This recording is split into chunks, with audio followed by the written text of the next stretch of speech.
Hey, welcome in to yet another late night edition of Chatterbox Reds. Tonight, joined by Nick Kirby. Hello, everybody. Craig Sandlin here, talking about the news of the night. The Reds making their first of what I'm sure Reds fans hope is many trades on this trade season. The Reds tonight announced the acquisition of outfielder Austin Slater from the San Francisco Giants, along with cash considerations in exchange for left-handed relief pitcher Alex Young. Nick, how are we doing tonight? How's your gut reaction to this news? I'm doing well, Craig. I like this move. This isn't a move that I think necessarily moves the needle, but I think this is one of those moves that has a chance, I think, to really help out both teams. We'll talk about that tonight. Absolutely. So let's dive into it.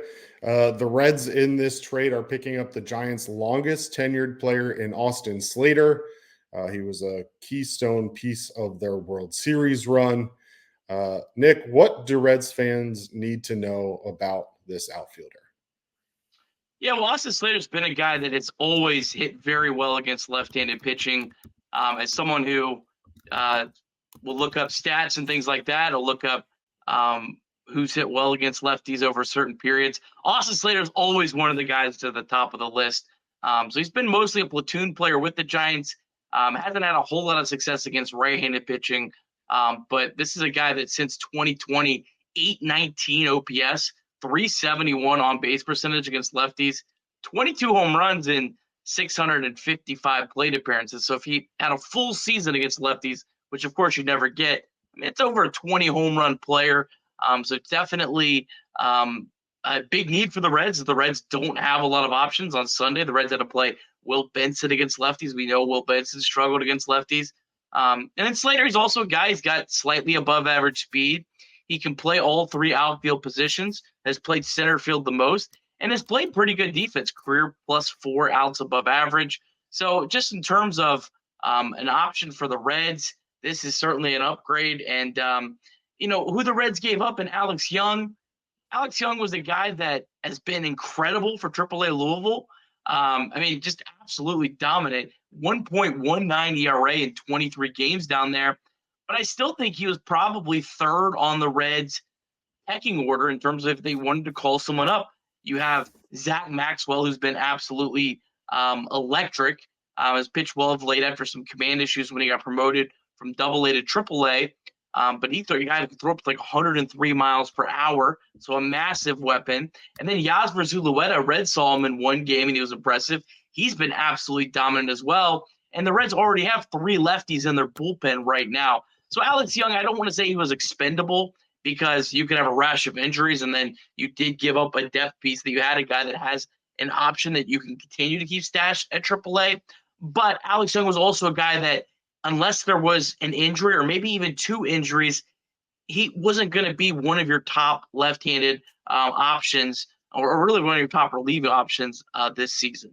Austin Slater, a guy, you mentioned it, over the last 4 years has boasted OPS pluses of 108, 121, 101, and 151. So certainly has shown the ability to hit major league pitching, which is something that I think this Reds team is searching for right now, as we've seen the offensive struggles for so far this year.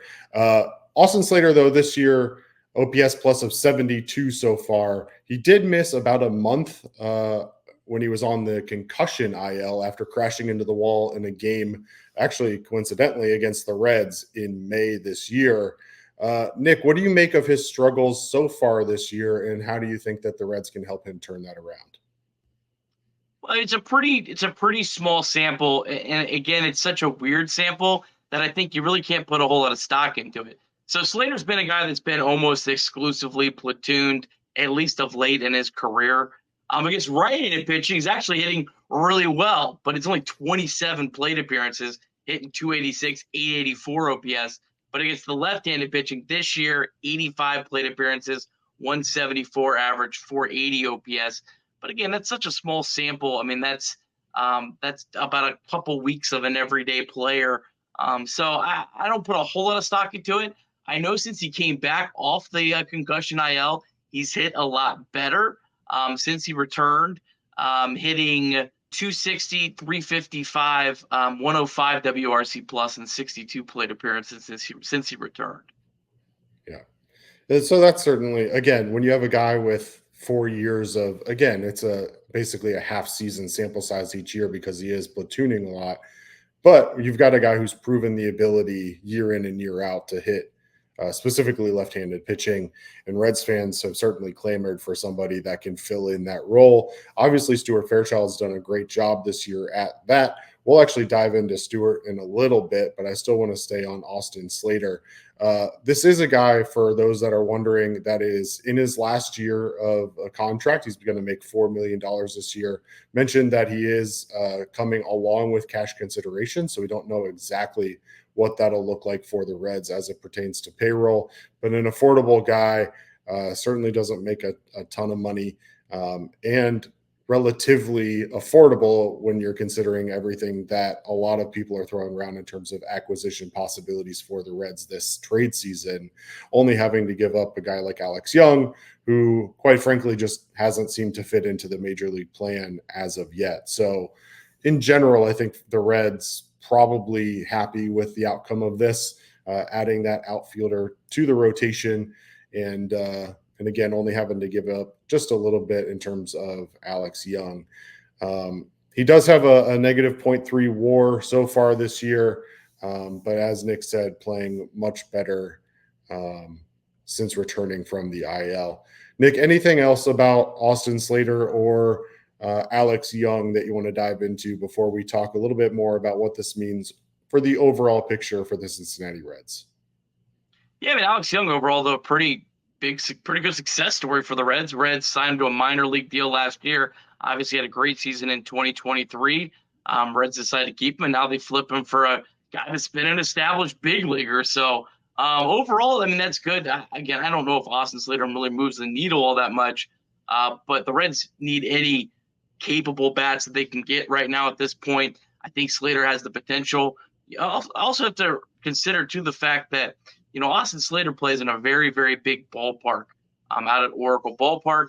Could he be a guy that could, hit a couple more home runs at Great American Ballpark? I remember he hit a home run at our Chatterbox Reds night last year. We were on the riverboat, crushed one off Brandon Williamson, a lefty. So, he has the potential for that. He also, I mean, in a smaller center field, I think he's probably going to really play a good center field defense. So, yeah, I mean, a nice addition for the Reds. I think Alex Young's a guy that if you're able to upgrade your big league team, you make a move on. This isn't trading a prospect or anything like that. Alex Young does not figure into the Reds' plans at all. And if you're someone who already thinks this year is probably going off the rails, well, then why are you worried about losing Alex Young? I mean, it really is just, switching around, guys for the season. But the Reds, look, they have made two moves since they got to spring training to try to help the team. Obviously, Santiago Espinal hasn't helped us as much as the Reds would have liked, but he was a guy the Reds made a trade with after Matt McLain went down from the Blue Jays, a guy that had a decent pedigree coming into the year. Obviously, he's been absolutely struggling of late, so that move doesn't look as good. But at the time, I mean, that was picking up an established big leaguer. Hopefully this one pans out a little bit better, and hopefully Santiago Espinal can get back to also kind of more of the back of his baseball card as well. Yeah. And for those that are also wondering, obviously Austin Slater brings some speed, which Nick touched on, his ability to play every outfield position. He's in the 72nd percentile in sprint speed, so certainly above average there. He's hit in almost every position in the batting order. A majority of his games have come hitting leadoff, but is a guy that you could plug in anywhere and be able to expect to try and get on base. So we'll be interested to see how the Reds use him and what this corresponding move ends up looking like for the Reds, which will be go ahead. And the Reds do face 3 lefties this week. So they don't face a lefty until Wednesday. They place back-to-back against the Rockies Wednesday, Thursday, and they're scheduled to face another lefty against the Marlins.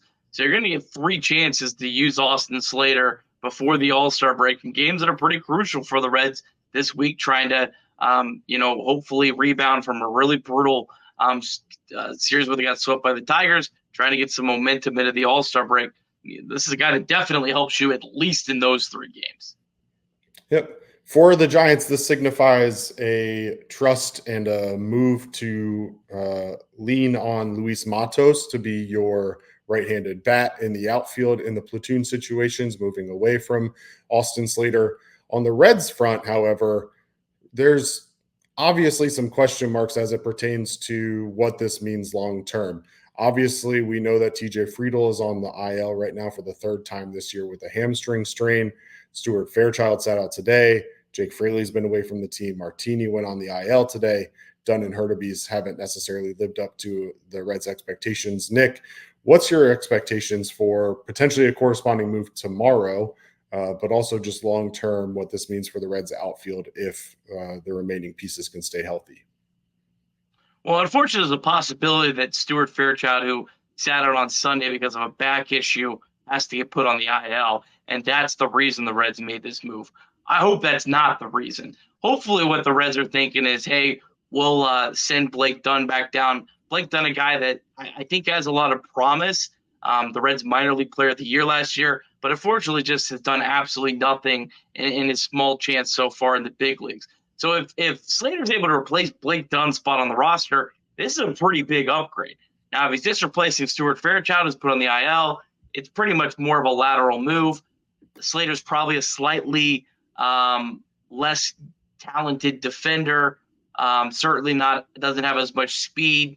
Fairchild's hit lefties a lot better this year, but Slater has a much longer track record of hitting lefties. So would Fairchild regress, whereas Slater probably still has a lot of upside, a chance to get back to the back of his baseball card. So hopefully the move is that the Reds will send Blake Dunn down to AAA, help Blake Dunn get back on track. Maybe he can help the Reds down the road. Because in those 3 games, you can have Stuart Fairchild and Blake Dunn in the lineup. Then you also have guys like Marte, Stevenson, Steer, Candelario, De La Cruz, and India. And all of a sudden, you have a little bit deeper competitive lineup against left-handed pitching in those 3 games. Yeah. Obviously, Fairchild sitting out the game on Sunday afternoon resulted in Will Benson having to slot in and start against a left-handed pitcher today. Certainly a scenario that the Reds would like to avoid. But adding Austin Slater now gives you a potential starting outfield against left-handed pitchers of Austin Slater, Stuart Fairchild, and then a 3rd piece to be determined depending on the health of guys like TJ Friedl and others. So, once TJ Friedl comes back, if he's healthy, having an outfield against left-handed pitchers of TJ Friedl, Stuart Fairchild, and Austin Slater certainly sounds a lot better than the lineup that they've had to run out of late against left-handed pitchers. So, again, I was one that a week or so ago felt like the Reds would probably make some moves, but would they make any big moves? I don't know about that. Like you're saying, does this move the needle long term? And certainly even for this year, I don't know that answer. But it certainly doesn't hurt. And I think that, anything you can do to try and put your team in a better position for this year is going to be the move that the Reds are going to make right now. So, Nick, any further thoughts? Got one final thought here. Our good friend Charlie Goldsmith of the Cincinnati Enquirer pointed out that David Bell and Austin Slater have a little bit of a track record. Bell was the Giants farm director back in 2018 when Slater was a Giants prospect, so there is some familiarity there. Look, Austin Slater's a guy you hope he comes in, gets hot, and you have one of these great success stories. That would be pretty cool to see. Very interesting. The Giants obviously have had Alex Young on their roster in the past as well. So both of these teams gaining pieces that their managers and their front offices are familiar with. Thanks to everybody for tuning in tonight. We certainly appreciate it. And Monday morning, for those of you tuning in Monday morning, the Reds will kick off a 4-game a 4-game series against the Rockies, looking to rebound off of a sweep at the hands of the Tigers. First pitch for Monday night is slotted for 7:10 p.m. As always, be sure to catch Nick Kirby and Trace Fowler in the 9th inning and after the game for their immediate reaction. On behalf of Nick Kirby, I'm Craig Sandlin for Chatterbox Reds. Take care, everybody.